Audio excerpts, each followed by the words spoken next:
ओम अरहम। आज हम चर्चा करेंगे बौद्ध दर्शन के अंतर्गत ध्यान साधक जो ध्यान की साधना में आगे बढ़ना चाहता है, ध्यान साधना के दौरान कौन कौन से विघ्न बाधाएं आती है, उसको हम 10 बलिबोध के अंतर्गत चर्चा करेंगे। और किस प्रकार का ध्यान का आलंबन किस प्रकार के साधक को के लिए उपयुक्त होगा, उसकी चर्चा हम चर्या के अंतर्गत करेंगे। और जो ध्यान के विविध आलंबन है, जिसे हमें बौद्ध दर्शन में कहा जाता है कर्मस्थान, ध्यान के आलंबन, ध्यान के विषय जो 40 कर्मस्थान है, उसकी आज हम चर्चा करेंगे। 10 बलिबोध। कोई भी साधक ध्यान के क्षेत्र में आगे बढ़ना चाहता है, समाधि की साधना में संलग्न है, तो समाधि की साधना में संलग्न साधक के सामने 10 प्रकार की विघ्न बाधाएं आ सकती है। बलिबोध का अर्थ विघ्न, इम्पेडिमेंट्स। पहला विघ्न है आवास। जो साधक आवास से मोह रखता है, आवास में आसक्त रहता है, जिस स्थान पे रहता है उस स्थान के प्रति उसकी आसक्ति रहती है, तो आवास भी साधना के क्षेत्र में एक विघ्न है। दूसरा है कुल। यहाँ पे कुल का अर्थ है ज्ञाति कुल और भक्त कुल। ज्ञाति कुल के अंतर्गत जितने भी माता पिता भाई बहन आदि सगे संबंधी आ जाते हैं, और भक्त कुल के अंतर्गत श्रद्धालु। अगर श्रद्धालु के कोई ठीक नहीं है, या जो अपने परिवार के कुल की कोई व्यक्ति को बीमार है, तो उनके प्रति उनके ध्यान रखना, उनके एक स्थान पर रहने पर उनके भोजन के प्रति आसक्ति आदि जो है वह कुल भी एक प्रकार का विघ्न है। तीसरा है लाभ। जो साधक है वह शरीरधारी है, तो शरीर को चलाने के लिए उसे औषधि चाहिए, वस्त्र चाहिए, भोजन चाहिए, शयनासन चाहिए। इस प्रकार के जो 4 चीजों का लाभ है, जहाँ पर अच्छी तरह होता हो, उस स्थान के प्रति वह आसक्त हो जाता है। इन 4 चीजों की उपलब्धि जहाँ उसको प्राप्त होती है, वह उसमें आसक्त हो जाता है, तो वह लाभ भी एक बलिबोध बन जाता है ध्यान साधक के लिए। चौथा है गण। जिस गण में, जिस संगठन में वह रहता है, उस संगठन में अनेक प्रकार के साधु साध्वी साधक साधना करते हैं, और जो अच्छा जानकार होता है उसके पास सब अपनी शंकाएं लेकर आते हैं कि अमुक समस्या का क्या समाधान हो। जो साधक गण में रहता है और वह सोचता है कि इन सब के प्रश्नों का उत्तर देते रहूंगा तो मैं अपनी साधना कब करूंगा, इस प्रकार गण भी एक प्रकार का बलिबोध है, जहां पर वह अन्य साधकों को समझाना सिखाना आदि में संलग्न रहता है, तो वह अपने ध्यान के क्षेत्र में आगे नहीं बढ़ सकता है। पांचवा है कर्म। जिस आश्रम में वह रहता है, उस आश्रम में अगर कोई निर्माण कार्य आदि चलता है, तो उनके मजदूरों को उनकी मजदूरी देना, उनके काम की देख रेख करना आदि कार्यों में अगर कोई साधक संलग्न हो जाता है, तो यह कर्म भी उसकी साधना में एक विघ्न बन जाता है, क्योंकि वह फिर ध्यान साधना में एकाग्र नहीं हो सकता। उसको हर समय यह चिंता रहेगी कि अमुक मजदूर ने ठीक समय पर काम पे पहुंचा या नहीं पहुंचा, उसने काम पूरा किया या नहीं किया, उसको वेतन कितना देना है, दिया गया या नहीं दिया। इस प्रकार की जो बाधा है वह कर्म के अंतर्गत आती है। छठा है मार्ग। साधक जो होता है एक स्थान से दूसरे स्थान पर गमनागमन करता रहता है। साधु तो रमता बला, तो एक स्थान से दूसरे स्थान पर जाते समय शारीरिक श्रम होता है पद यात्रा के दौरान। और अगर किसी को दीक्षित करना है, किसी को दीक्षा देना है, तो अपना शिष्य बनाने का जो लोभ है, उस लोभ के वशीभूत होकर भी बहुत सारे साधक बहुत दूर तक अपने शिष्य के पास जाते हैं, और वहां पर उस शिष्य के गांव में जाकर उसकी दीक्षा देते हैं। तो यह भी एक प्रकार का मार्ग क्या है, एक प्रकार का बाधक है। सातवां है ज्ञातिजन। जिस क्षेत्र में ज्यादा ज्ञातिजन होते हैं, तो उनको सेवा करानी पड़ती है, उनको बतलाना पड़ता है, उनको पूछना पड़ता है, उनकी इच्छाओं को भी पूर्ति करना पड़ता है। जो साधक ज्ञातिजनों के बीच रहता है वह साधना में आगे बढ़ नहीं सकता है। तो जो ज्ञातिजन है वो भी एक प्रकार के विघ्न है। आबाद। आबाद और कुछ नहीं है, रोग। रोग भले खुद को हो जाए, या गण के किसी सदस्य को हो जाए, या ज्ञातिजन के किसी सदस्य को भी रोग हो जाए, तो उनकी सेवा शुश्रूषा आदि करने में जो समय व्यतीत होता है वह भी ध्यान साधना के क्षेत्र में एक विघ्न है। 9वां है ग्रंथ। जो व्यक्ति हर समय ग्रंथों का स्वाध्याय में लीन रहता है। बौद्ध दर्शन में 3 प्रकार के पिटक है, सुत्त पिटक, धम्म पिटक, विनय अभिधम्म पिटक और विनय पिटक। जो इन ग्रंथों के अध्ययन में लीन रहता है तो फिर वह ध्यान साधना में आगे नहीं बढ़ सकता है। तो ग्रंथ भी एक प्रकार का पलिबोध है, एक प्रकार की बाधा है, एक प्रकार का विघ्न है। रिद्धि, जो व्यक्ति साधना करता है तो साधना के साथ साथ में उसे कुछ प्रकार की रिद्धि, लब्धियां, सिद्धियां प्राप्त होती है। जो साधक उन रिद्धियों में आसक्त हो जाता है, रिद्धियों की वाहवाही में लीन हो जाता है, वह बाह्य सम्मान, बाह्य आकर्षण, भौतिक सुख सुविधाओं में लिप्त हो जाता है, तो ये जो रिद्धि है जो उसके साधना के द्वारा प्राप्त हुई है वह भी एक प्रकार की पलिबोध बन जाती है। इन 10 पलिबोध के साथ साथ 5 निवरण और है। पहला है कामच्छंद, बाह्य विषयों के प्रति आकर्षण, और दूसरा है व्यापाद, अर्थात जितने भी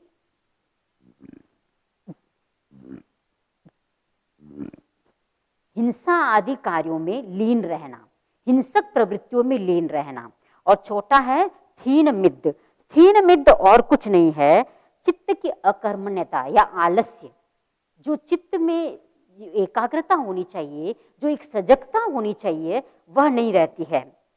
और है औदत्य कौकृत्य, अर्थात रेस्टलेसनेस एंड वरी, हर समय उसका मन चंचल रहता है और हर समय संशय से युक्त रहता है कि ये कार्य मैं करूं या नहीं करूं, ये ध्यान साधना मैं कर रहा हूं, इसका फल मुझे मिलेगा या नहीं मिलेगा। इस प्रकार की जो एक संशयात्मक चेतना रहती है, चित्त की अवस्था रहती है, वह भी ध्यान के क्षेत्र में एक निवरण है, एक बाधा है। स्केप्टिकल डाउट, विचिकित्सा, यह भी एक संशयशीलता। चित्त का जिस मार्ग को मैंने अपनाया है, जैसे 4 आर्य सत्य के मार्ग को मैंने अपनाया है, उस आर्य सत्य से मैं निर्वाण की प्राप्ति कर पाऊंगा या नहीं पाऊंगा, इस प्रकार की जो कामच्छंद, व्यापाद, थीन मिद्द, औदत्य कौकृत्य और विचिकित्सा, ये जो 5 निवरण है, हिंड्रेंसेस है, वे साधना के क्षेत्र में बाधक है।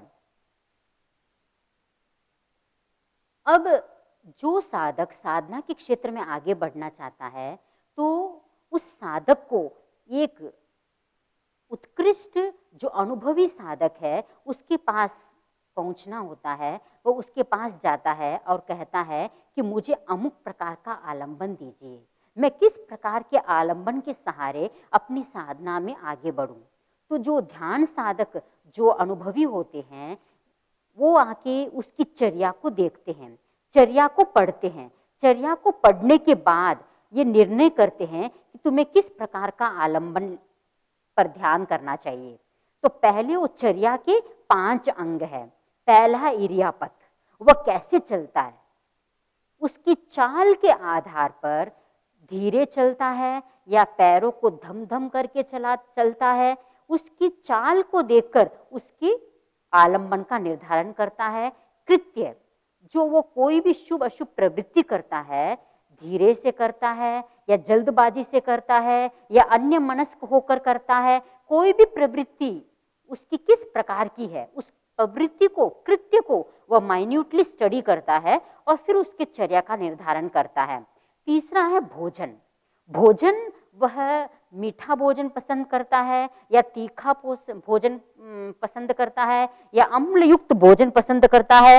इस प्रकार वह किस प्रकार के भोजन को वह पसंद करता है, उसके आधार पर उसकी चर्या का निर्धारण होता है। चौथा है दर्शन। दर्शन से तात्पर्य किसी वस्तु की ओर देर तक देखना, मतलब वो किस वस्तु पर ज्यादा देर तक एकाग्र होता है। कोई राग युक्त व्यक्ति पर वह ज्यादा ध्यान देता है या द्वेष भावना पर ज्यादा ध्यान देता है, उसका दृष्टिकोण किस पर टिका हुआ है। और 5वां सूत्र है धर्म प्रवृत्ति, चित्त की विविध अवस्थाओं की प्रवृत्ति, अर्थात उसकी जो चेतना है किस आलंबन पर टिकती है, वह बाह्य विषयों पर टिका हुआ रहता है या भीतर के आलंबन केंद्रों पर अपना चित्त टिकाता है। इस प्रकार उसकी चर्या के जो 5 महत्वपूर्ण अंग है, उसके आधार पर जो साधक है, अनुभवी साधक है, उसके लिए आलंबन कर्म स्थान का निर्धारण करते हैं। इसलिए उनका जैसा एटीट्यूड होता है, जैसी प्रकार की एक वृत्ति होती है उसके आधार पर उसके चर्या का निर्धारण होता है। चर्या के 6 प्रकार बताए गए हैं बौद्ध दर्शन में। रागचर्या, द्वेषचर्या, मोहचर्या, श्रद्धाचर्या, बुद्धिचर्या, वितर्कचर्या।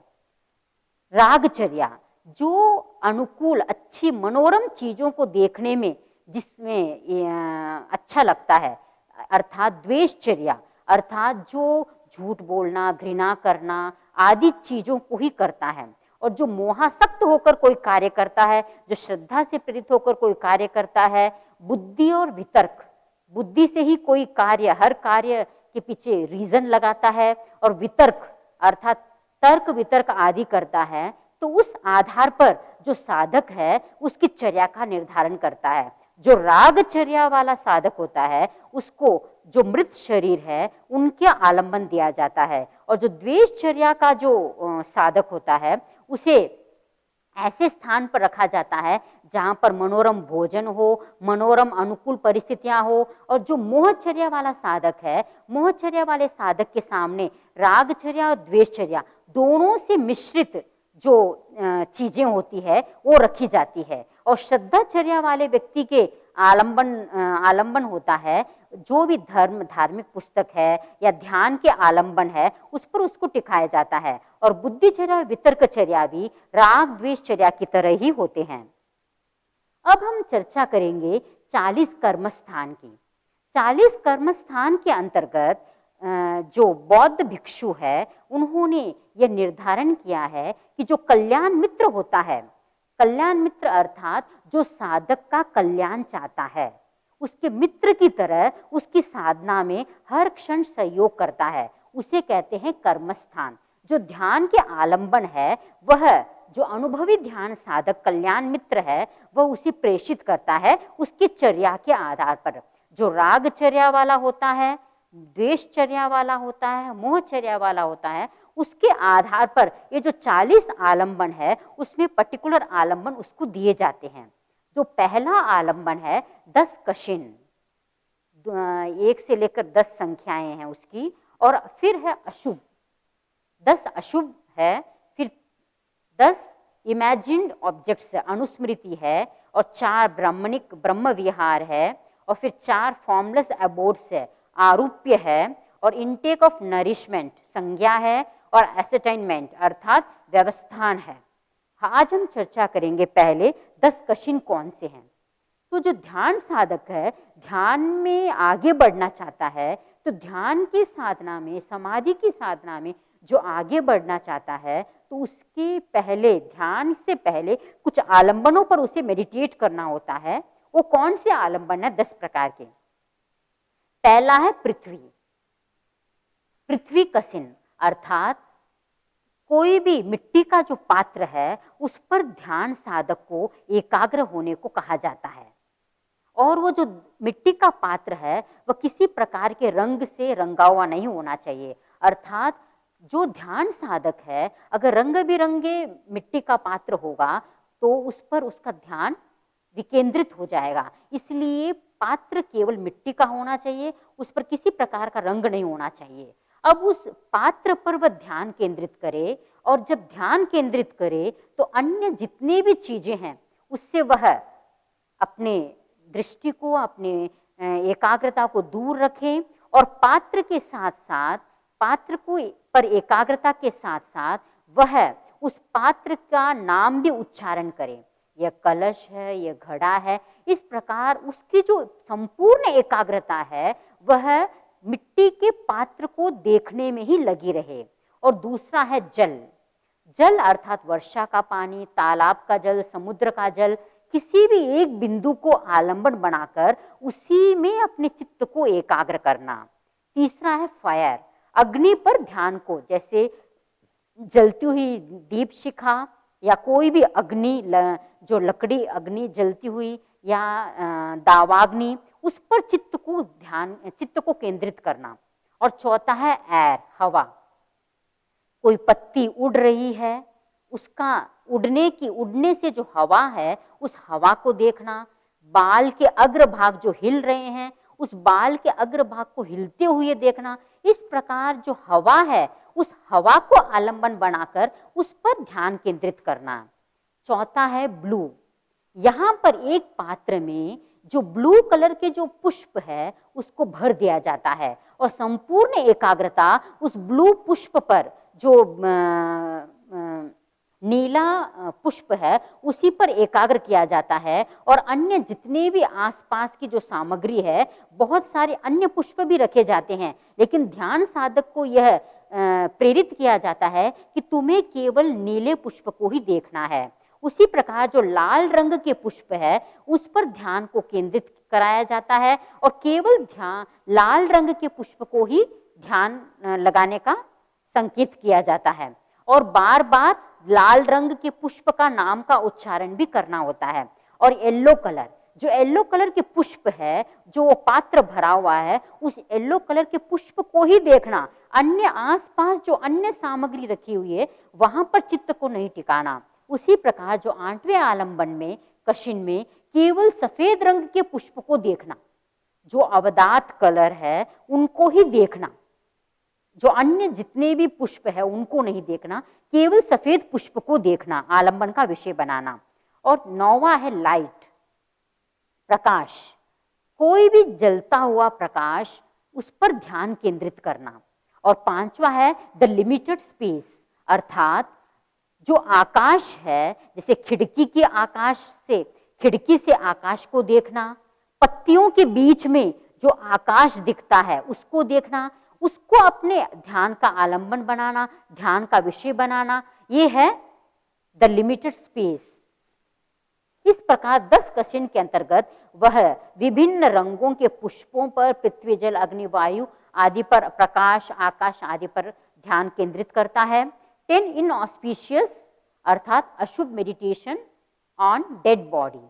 जो द्वेषचर्या, रागचर्या वाला, मोहचर्या वाला साधक होता है उसको इन 10 प्रकार के जो शव है उन शव पर ध्यान केंद्रित करने के लिए कहा जाता है।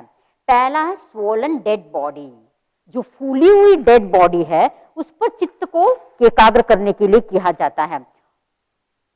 जाता है। दूसरा है विनीलकम, अर्थात blue colour dead body due to death by poisoning, जिसका शरीर जहर खाने से पीला नीला पड़ चुका है, उस शरीर को ध्यान का आलंबन बनाना। अब ये जो 10 अशुभ कर्म स्थान है उसको देखने का, आलंबन का विषय बनाने का मूल हार्द यही है कि ये शरीर जो अशुचि का भंडार है, अनित्य है, क्षणभंगुर है, नाशवान है, बहुत ही कुरूप है। इसलिए शरीर के प्रति जो अहंकार है, जो आसक्ति है, उसको मिटाने के लिए इस 10 प्रकार के अशुभ कर्म स्थान पर ध्यान का विषय बनाया जाता है। तीसरा है विपुब्बकम, अर्थात पस्सी डेड बॉडी फिल्ड विथ पस, जिस डेड बॉडी में मवाद भर गया, रस्सी भर गई हो, ऐसे शरीर को देखना। विच्छिद्दकम, अर्थात broken dead body with broken parts, जिस मृत शरीर के अंग प्रत्यंग अलग अलग हो चुके हैं उस बॉडी को देखना। विखायितकम, अर्थात जैकल और डॉग डेटोरेटेड डेड बॉडी, किसी सियार या कुत्ते के द्वारा नोचे गए उस मृत शरीर को देखना। विखित्तकम, dead body with scattered body parts, जो शरीर के अंग है पूरी तरह बिखरे हुए हो, उस बिखरे हुए मांस के लोथड़े जो बिखरे हुए हैं उस डेड बॉडी को देखना। हत्तविक्कितम, अर्थात dead body with some parts destroyed and some parts broken, कुछ शरीर के अंग पूर्णतः नष्ट हो चुके हैं और कुछ टूट गए हैं। इस प्रकार अर्ध नष्ट और अर्ध टूटे हुए शरीर, मृत शरीर को देखना। लोहितकम, dead body covered with blood, मतलब लोहे खून से लथपथ जो मृत शरीर है उसको ध्यान का आलंबन बनाना। उलुवकम, dead body full of worms and insects, जिसकी डेड बॉडी में सारे कीड़े आदि उत्पन्न हो गए हो, उस शरीर को देखना, मृत शरीर को ध्यान का आलंबन बनाना। Dead body with only skeleton, अर्थात अट्टिकम, केवल अस्थि पंजर को देखना। इस प्रकार ये जो 10 अशुभ कर्म स्थान है उस पर ध्यान केंद्रित करने से जो साधक है, जो रागचर्या वाला, मोहचर्या वाला आदि जो साधक है, उसके मन में शरीर के प्रति एक घृणा का भाव उत्पन्न होता है। जो एक आसक्ति थी, एक अहंकार था शरीर के सौंदर्य का, वह नष्ट हो जाता है। अब 10 अनुस्मृति, जो प्रथम 20 कर्मस्थान है, उसका तो बाह्य जगत में अस्तित्व है, लेकिन जो 10 इमेजिन्ड ऑब्जेक्ट्स है, उसका बाह्य जगत में कोई अस्तित्व नहीं है। कल्पना के माध्यम से उसे हमें आलंबन का विषय बनाना है। तो ये जो 10 अनुस्मृति है वो क्या है? Meditation on imagined objects, reflection on Buddha as cherished object, जो बुद्ध भगवान है, जो जिन्होंने बोधि प्राप्त कर लिया है, उनको ध्यान का आलंबन बनाना, कल्पना से बुद्ध के चित्र को अपने मन में बनाना है और उस पर चित्त को केंद्रित करना है। रिफ्लेक्शन ऑन धर्म, रिलीजन एज चेरिश्ड ऑब्जेक्ट, अर्थात अपने चित्त को धर्म पर केंद्रित करना। रिफ्लेक्शन ऑन संघ, ऑर्डर एज चेरिश्ड ऑब्जेक्ट, अर्थात जो संघ है, जो संगठन है, जो बुद्धों का एक समुदाय है, उस पर चित्त को केंद्रित करना कि संघ के कारण ही मेरा विकास हो रहा है, सब कुछ संघ ही मुझे दे रहा है, संघ के कारण ही आज मैं साधना के क्षेत्र में आगे बढ़ रहा हूँ। इस प्रकार जो एकाग्रता है वह है संघ अनुस्मृति, संघानुस्मृति। रिफ्लेक्शन ऑन शील, शीलानुस्मृति में जो 5 शील है, प्राणातिपात, मृषावाद, अदत्तादान, मैथुन, सुरा मेरे आदि जो है 5 प्रकार के जो शील है, उस पर चित्त को एकाग्र किया जाता है। रिफ्लेक्शन ऑन गॉड्स, जो ईश्वर है, जो निर्वाण प्राप्ति है, उस पर चित्त को ध्यान केंद्रित किया जाता है। रिफ्लेक्शन ऑन रिनंसिएशन, त्याग पर, त्याग की महत्ता पर चित्त को कल्पना से भावित किया जाता है कि त्याग से जीवन में कितना लाभ होता है। जो त्याग करता है उसके सारे सुख स्वयं उसको प्राप्त हो जाते हैं। त्याग से अनासक्ति का विकास होता है और अनासक्ति से वह साधना के क्षेत्र में आगे बढ़ता है। इस प्रकार त्याग की चेतना के प्रति, त्याग के लाभ के प्रति चित्त को एकाग्र किया जाता है। रिफ्लेक्शन ऑन डेथ, मरणानुस्मृति, मरण पर अनुस्मृति, उस पर चित्त को एकाग्र किया जाता है कि मृत्यु कैसी होती है, मृत्यु के क्षण में क्या होता है, सब कुछ नष्ट हो जाता है, केवल आत्मा अमर है। इस प्रकार मृत्यु पर काल्पनिक मानसिक चित्र बनाता है और उस पर चित्त को, और मृत्यु जीवन की नश्वरता पर वह ध्यान एकाग्र करता है। Reflection on defiled body parts, और जो शरीर के जो अशुचिमय मल मूत्र आदि, शरीर से जो शरीर है मल मूत्र आदि का मंदिर, पिंजरा है, इस प्रकार उसके अशुचिमय स्वरूप का चिंतन अनुचिंतन करना, वह है reflection on defiled body. Reflection on breath, आनानुस्मृति, आनापानानुस्मृति, मतलब श्वास प्रश्वास को चित्त की एकाग्रता का आलंबन बनाना है। Reflection on cherished object of liberation, फिर निर्वाण पर, निर्वाण पर चित्त को, उपशम का अर्थ है यहाँ पे निर्वाण, समता, उस पर चित्त को ध्यान केंद्रित करना। इस प्रकार ये जो 10 अनुस्मृति है उसके द्वारा साधक कल्पना के माध्यम से, मानसिक चित्र के माध्यम से इन 10 आलंबनों पर अपना चित्त एकाग्र करता है और वह ध्यान के क्षेत्र में धीरे धीरे आगे बढ़ता है। 4 फॉर्मलेस अबोर्ड्स, अब 4 आरूप्य का भी चिंतन किया जाता है। किस प्रकार जो 4 आरूप्य है वह साधना के क्षेत्र में साधक को आगे ले जाते हैं। इसका कोई, जैसे आगे मानसिक चित्र का निर्माण होता है, यहाँ पर कोई मानसिक चित्र का निर्माण नहीं किया जाता है।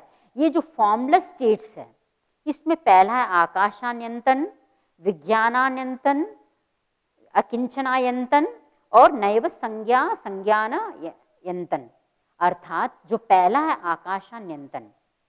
हमने आकाश कसिन में यह देखा कि जो ध्यान का आलंबन है वह किसी वृक्ष के पत्तियों के बीच में जो आकाश छिपा हुआ है या खिड़की में जो आकाश दिखता है वह तो एक सीमित आकाश है। यहाँ पर हमारा जो आलंबन है वह अनंत आकाश है। अनंत आकाश को कल्पना के माध्यम से, मानसिक चित्र के माध्यम से, जिसका अस्तित्व बाहर है लेकिन उसको ध्यान का आलम्बन, अनंत आकाश को ध्यान का आलम्बन बनाना। एबोर्ड ऑफ इन्फिनिट विज्ञानायंतन, अर्थात विज्ञान जो नाम रूप जो पंच स्कंदात्मक विज्ञान है उस पर चित्त को एकाग्र करना, अर्थात अपनी आत्मा पर जो अरूप है, उसका कोई रूप नहीं है, उस पर चित्त को एकाग्र करना। आत्मा अरुज अनंत, किस प्रकार उसका जो स्वरूप है वह नित्य है, शाश्वत है, कभी भी नहीं मरती है, न अग्नि के द्वारा जलाई जा सकती है, न हवा उसको सुखा सकती है, इस प्रकार न पानी उसको बहा सकती है। इस प्रकार जो आत्मा का जो शुद्ध स्वरूप है, जो विशुद्ध स्वरूप है विज्ञान, उस पर ध्यान को केंद्रित किया जाता है। अकिंचनायंतन, इसमें ध्यान साधक दोष देखता है कि अभाव भी अनंत है। इसमें अकिंचनायंतन में वह जो आत्मा है उसके अभाव का, जो आकाश अभाव का अभाव, अर्थात अभाव को देखने का प्रयास करता है। वह यह देखता है कि किसी भी योगी विज्ञान में भी दोष देखता है, उसका अतिक्रमण करने के लिए विज्ञान के अभाव की संज्ञा प्राप्त करता है। अर्थात जो साधक है वह अभाव पर अपने चित्त को एकाग्र करता है कि इस दुनिया में कुछ भी नहीं है, शून्यता पर वह चित्त को ध्यान केंद्रित करता है। विज्ञान का भी अभाव है, उसके प्रति भी वह एक नेग्लिजेंस भाव, उसमें भी एक दोष देखता है कि जब तक मैं इस नाम रूपात्मक विज्ञान से भी दूर नहीं रहूंगा तब तक मैं अपने शुद्ध स्वरूप को भी प्राप्त नहीं कर सकता। इस प्रकार विज्ञानायंतनम में, अकिंचनायंतनम में वह अभाव को देखता है, विज्ञान का अभाव, सब चीजों का अभाव देखता है। Abode of no instinct and no non instinct, अर्थात नैव संज्ञा संज्ञानायतनम, अभाव की संज्ञा भी बड़ी स्थूल है। अभाव की संज्ञा का भी अभाव जिसमें है, ऐसा अति शांत सूक्ष्म यह चौथा आयतन है। इसमें क्या किया जाता है, जो गुरु होता है वह उस शिष्य को कहता है कि अति सूक्ष्म रूप में रहती है, अर्थात जो रूप जो आलंबन है वह अभाव देखने के पश्चात उसके सामने कोई पिक्चर नहीं रहता है, सूक्ष्म रूप रहता है। उस सूक्ष्म रूप से भी वह परे जाने का उसको सुझाव देता है और वह असंज्ञायंतनम, अर्थात उसमें समझाया गया है कि जब शिष्य ने कहा कि भाई, गुरु ने कहा कि शिष्य ने कहा कि गुरुजी पानी बहुत है, आप चप्पल खोल दीजिए। तो गुरु ने कहा चप्पल क्यों खोलूं, फिर मैं स्नान ही कर लूं। तो शिष्य ने कहा कि इतना पानी नहीं है कि आप स्नान कर ले, इतना ही पानी है कि आपके पैर डूब सकते हैं। तो इस प्रकार यहाँ पर अति सूक्ष्म जो संज्ञा होती है उसका भी अभाव हो जाता है। और जो आगे जो 4 ब्रह्म विहार है, इसमें जो साधक होता है वह मैत्री, करुणा, मुदिता और उपेक्षा, इन 4 ब्रह्म विहार जो साधना के क्षेत्र में आगे बढ़ना चाहता है उनके लिए इसका बहुत महत्वपूर्ण योगदान रहता है। जिसके भीतर इन 4 गुणों का विकास नहीं होता है, इन 4 भावनाओं का विकास नहीं होता है, वह ध्यान के क्षेत्र में आगे नहीं बढ़ सकता है। तो इन ध्यान के जो 4 विहार है उस पर ध्यान केंद्रित किया जाता है। पहला है मैत्री, साधक को यह प्रेरणा दी जाती है कि तुम अपने भीतर मैत्री का विकास करो, सब प्राणियों के प्रति मैत्री, किसी के प्रति भी कोई द्वेष भाव मत रखो। Love and respect for all and a feeling of brotherhood, अर्थात सबके प्रति प्रेम भाव और सम्मान का भाव और सबके प्रति भाईचारे का भाव और प्रमोद भावना और कुछ नहीं है कि दूसरों के गुणों की प्रशंसा करना, दूसरों की सफलता से प्रसन्न होना। By appreciating the virtue of others we develop that virtue, क्योंकि हम दूसरों के गुणों का बखान करेंगे तो उनको गुणों का संक्रमण भी हमारे भीतर होगा। क्योंकि आप सभी जानते हैं पॉजिटिव इन पॉजिटिव आउट, आप जैसा विचार अपने भीतर डालेंगे वैसा ही आपके बाहर आएगा। आप सभी जानते GIGO principle, garbage in garbage out. अगर आप नेगेटिव थिंकिंग करेंगे किसी के सक्सेस के बारे में, किसी व्यक्ति के गुणों के बारे में, तो आपके भीतर भी गार्बेज ही जाएगा, तो गार्बेज ही बाहर आएगा। तो पॉजिटिव थिंकिंग रखना। और तीसरा है करुणा भावना और चौथा है मध्यस्थ भावना। करुणा भावना और कुछ नहीं है, सभी प्राणियों के प्रति हित चिंता, किसी को कष्ट न देने की एक भीतरी संवेदनशीलता, pray for the welfare and goodwill of one and all, सबके प्रति करुणा, चाहे वह एक इंद्रिय वाला जीव हो चाहे पंचेंद्रिय वाला जीव हो। और चौथा ब्रह्म विहार है मध्यस्थ। मध्यस्थ और कुछ नहीं है, तटस्थ भाव। कोई भी अनुकूल और प्रतिकूल परिस्थिति आए उसमें संतुलित रहना, उपेक्षा भाव का विकास करना, उसके प्रति प्रतिक्रिया नहीं करना, don't react, don't involve with the situation, look and see, let it go. कोई भी परिस्थिति, कोई भी जीवन में घटना घटे तो उसको प्रतिक्रिया रहित देखो, उसके साथ अपनी प्रतिक्रिया मत जोड़ो, क्योंकि जीवन है जहाँ पर अनुकूल प्रतिकूल परिस्थितियां प्राप्त होगी। उस अवस्था के दौरान जो व्यक्ति तटस्थ रहता है वह राग द्वेष के वशीभूत होकर जो कर्म बंधन है उससे दूर रह सकता है, और वह जितना तटस्थ रहेगा, मध्यस्थ रहेगा, उतना ही कर्म बंधन से दूर रहेगा और वह पॉजिटिव फीलिंग्स को फैलाएगा। जो अंतिम जो 4 ध्यान है, अंतिम जो 29वां और 30वां 39वां और 40वां जो ध्यान का आलंबन है, 39वां इनटेक फॉर नरिशमेंट। अब संज्ञा के अंतर्गत जो साधक है वह किस प्रकार की संज्ञा, आहार, भय, मैथुन, निद्रा, इस प्रकार की जो 4 संज्ञाएं हैं, इन संज्ञाओं में किस पर उसका ध्यान केंद्रित होता है। वह आहार के प्रति ज्यादा आसक्त है, मैथुन के प्रति ज्यादा आसक्त है, इस प्रकार वह अपने आलंबन को चूज करता है। 40वां जो अंतिम कर्म स्थान है, एसेटाइनमेंट, व्यवस्थान, अर्थात इस स्थिति में वह संपूर्ण रूप से जान जाता है कि मैं रागचर्या वाला हूँ या द्वेषचर्या वाला हूँ, मोहचर्या वाला हूँ या श्रद्धाचर्या वाला हूँ, बुद्धिचर्या वाला हूँ या वितर्कचर्या वाला हूँ। इस प्रकार 6 चर्याओं के आधार पर वह अपनी आत्मा को व्यवस्थित करता है। अगर मैं रागचर्या वाला हूँ तो मुझे द्वेषचर्या वाले जितने भी आलंबन है उसे लेना है। अगर मैं द्वेषचर्या वाला हूँ तो मुझे रागचर्या के जितने भी आलंबन है, चाहे वो 10 कशिन में से जो पुष्प है, नीले पुष्प है, लाल पुष्प है, सफेद पुष्प है, उस पर ध्यान केंद्रित करना। और जो मोहचर्या वाला है, जो 10 प्रकार के डेड बॉडी है, उस पर ध्यान केंद्रित करना। और जो पीछे के जो 20 प्रकार के ध्यान है वो सभी साधकों के लिए अनिवार्य होते हैं। जो स्टार्टिंग के जो 20 प्रकार के आलंबन है वो पर्टिकुलर चर्या के आधार पर पर्टिकुलर आलंबन साधक को लेना होता है। इस प्रकार आपने देखा कि बौद्ध योग साधना में किस प्रकार साधना के क्षेत्र में आगे बढ़ने वाले साधकों को 10 परिबोध, 10 बाधाओं से दूर रहने का संदेश दिया गया है। और चर्या के आधार पर 40 प्रकार के जो ध्यान के आलंबन है उसका निर्धारण कल्याण मित्र के द्वारा होता है। उसके आधार पर वह उपयुक्त चर्या और उपयुक्त आलंबन सूत्र को ग्रहण करके वह ध्यान के क्षेत्र में आगे बढ़ता है। इसी भावना के साथ ओम आरहम।